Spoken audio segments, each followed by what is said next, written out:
Well, Hamilton's Temple Anshe Sholom is celebrating 170 years, but like so many big events in 2020, it's having to take that celebration online.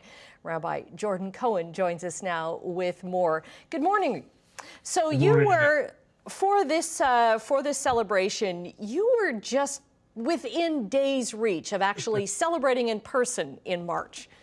That's true. We had a wonderful gala celebration all planned. We've been working on it for over a year, and we knew that 2020 coming in was going to be an auspicious year for our congregation. But then, boom, when the pandemic hit, we knew we had to postpone it.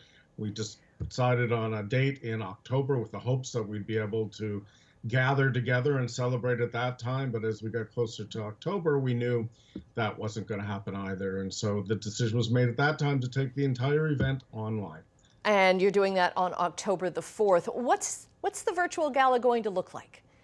Well, we're being hosted by our MC, Ralph Ben Mergy, and we have many where we are celebrating not only the history of the congregation, but we decided to honor our lay leadership. So of our past presidents, we've had 46 past presidents serve the congregation since its beginnings, 14 of which are still very much with us. So we're going to be honoring them.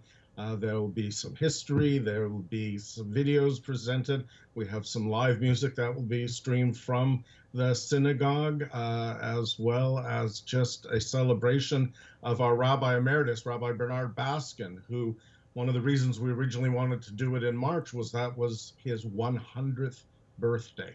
That's amazing. And so it's a little belated, we're going to be celebrating that as well. Right, and he's such a great leader, not only within the Jewish community, but within the entire Hamilton community. Absolutely. He's a towering figure. He came to the congregation in 1949 from Louisiana, where he had been serving, and he just had gotten married. And it was sort of like a honeymoon, and he told me that they expected they were going to go to this exotic foreign country for just about a year and then return to the States, and never left. So he retired from the pulpit in 1989, continued to influence and to teach and to write, and the Spectator, the Canadian Jewish News. And just a little over a year ago, he finally moved out of Hamilton to Toronto to be closer to his family there. Mm-hmm. Hamilton's so much stronger for having had him with us. So tell me a bit about, because Temple Anshe Sholom was really Hamilton's first Jewish community. First synagogue in Hamilton, one of the earliest synagogues in all of Canada. It was founded, 13 Jewish families came from Germany and started gathering around 1850 as a small Jewish community, and then emerged as, as a Reformed Jewish congregation, a liberal Jewish congregation, which was unique. And so we are the oldest Reformed congregation in Canada, one of the oldest congregations of any denomination in Canada, and one of the oldest communities of faith here in Hamilton. Mm-hmm. And tell me about the changes that you've seen over the years with respect to the progress that you've had. Well, when you think about it, I mean, we are older than Canada. We are older than the incorporated city of Hamilton. And I like to think back to what it must have been like in 1850 and what was going on here. No electricity, no running water. It was a very different place, and we have emerged with the times.